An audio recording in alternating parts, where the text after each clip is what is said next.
तो ये क्वेश्चन करते हैं, which one of the following spherical lenses does not exhibit dispersion?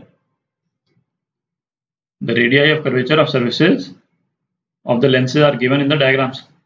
है ना, ये 4 लेंस दे रखी हैं, इनके अलग अलग सरफेस के जो रेडियस ऑफ कर्वेचर है ये दे रखे हैं अपने को, और ये पूछा है कि कौन सी लेंस जो है वो डिस्पर्जन नहीं शो करेगी। तो डिस्पर्जन क्या होता था? डिस्पर्जन होता था कोई भी लाइट यदि अपना मीडियम चेंज करती है। एक पहले डायग्राम बना लेते हैं।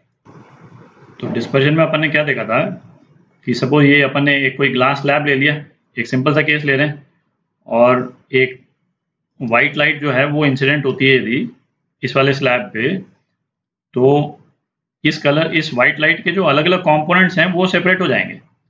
मतलब ब्लू लाइट सबसे ज़्यादा बेंड करेगी, और दूसरा एक्सट्रीम कौन सा हो गया, रेड लाइट जो है वो सबसे कम बेंड करेगी। ठीक है, और बाकी जो लाइट्स हैं, ग्रीन है, येलो है, वो इनके बीच में कहीं पे बेंड करेंगे। ठीक है, तो ये वाइट लाइट जो है वो अलग अलग कंपोनेंट में टूट गई, और ये लाइट्स जब वापस इस स्लैब से बाहर निकलेंगी तो जो ओरिजिनल डायरेक्शन होगा वो ओरिजिनल डायरेक्शन हो जाएगा।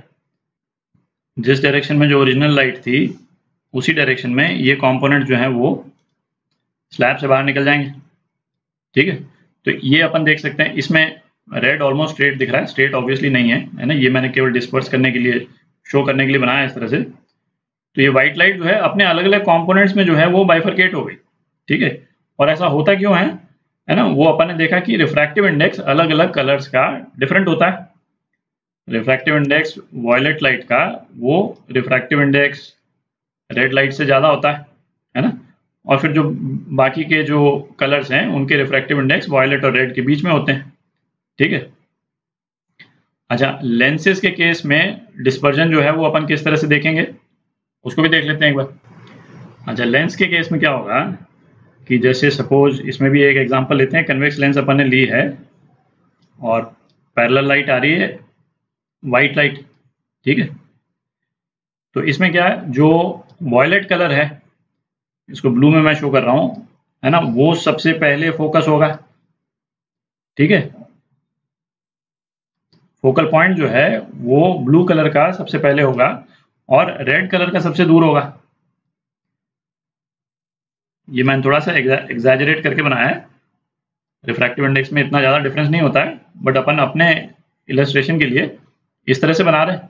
ठीक है, और अपन देख सकते हैं कि ये इसको हम एक्सटेंड कर दें तो ये लाइट्स जो है वो डिस्पर्स हो गई लेंस के रिफ्रैक्शन के बाद में।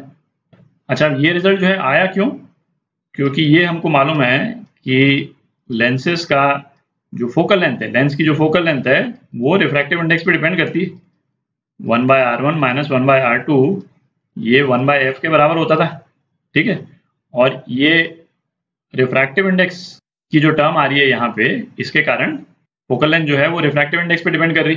ठीक है, लेंस के केस में यदि रिफ्रैक्टिव इंडेक्स ज़्यादा है, इसका मतलब क्या हो गया, फोकल लेंथ जो है कम हो जाएगी, है ना, लेंस ज़्यादा पावरफुल हो जाएगी, और इसीलिए अपन ने ब्लू लाइट का फोकस जो है वो पहले दिखाया है, शॉर्टर दिखाया है, रेड लाइट का फोकस जो है वो बाद में दिखाया है। ठीक है, तो अब ये जो 4 लेंसेज हैं इनमें से डिस्पर्जन वो लेंस नहीं शो करेगी जिसकी फोकल लेंथ जो रिफ्रैक्टिव इंडेक्स है इस मीडियम का उस पर डिपेंड नहीं कर रही है। यदि रिफ्रैक्टिव इंडेक्स पे डिपेंड कर गई तब तो ये जो फिनोमेना मैंने यहाँ पे बनाया है वो ऑब्जर्व हो जाएगा।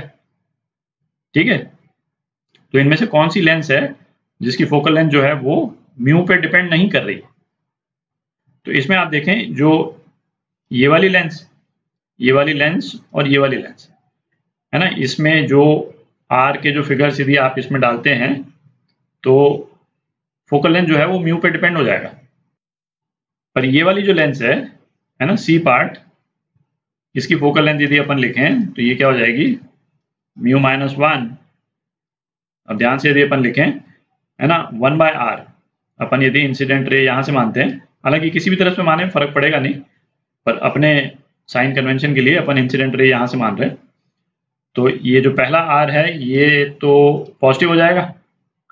ठीक है, माइनस पॉजिटिव क्यों हो रहा है, क्योंकि कर्व सरफेस जो है इंसिडेंट लाइट को फेस कर रहा है।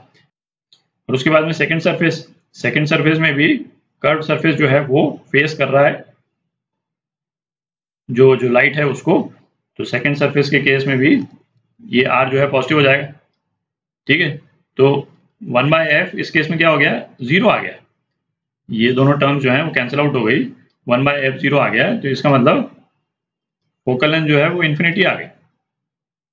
इसका मतलब ये वाली लेंस जो है वो कन्वर्ज कर ही नहीं रही है, ना कन्वर्ज कर रही है ना डाइवर्ज कर रही।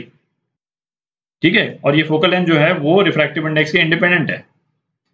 ये वाला केस भी यदि अपन देखते, इसमें भी दोनों कर्व सरफेस जो है फेस करेंगे इंसिडेंट लाइट को, पर चूंकि R1 R2 अलग है, आप देख रहे हैं R1 R2 अलग हैं, तो ये यहाँ पे R1 आ जाएगा, यहाँ पे R2 आ जाएगा, तो ये वाली टर्म जो है वो 0 नहीं होती है ना, कोई फाइनाइट टर्म रहेगी, तो फोकल लेंथ भी रहेगी, तो ऑब्वियसली रिफ्रैक्टिव इंडेक्स पे वेरी करेगी।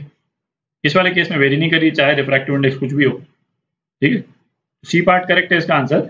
सी के केस में कोई डिस्पर्जन होगा नहीं, इसमें लाइट जो बाहर निकलेगी वो independent of wavelength of light निकलेगी, डिस्पर्जन नहीं होगा। ठीक है, क्योंकि फोकल लेंथ जो है वो रिफ्रैक्टिव इंडेक्स पे डिपेंड नहीं कर रही। F is independent of refractive index. ठीक है, इसके केस में, तो ये आपका आंसर।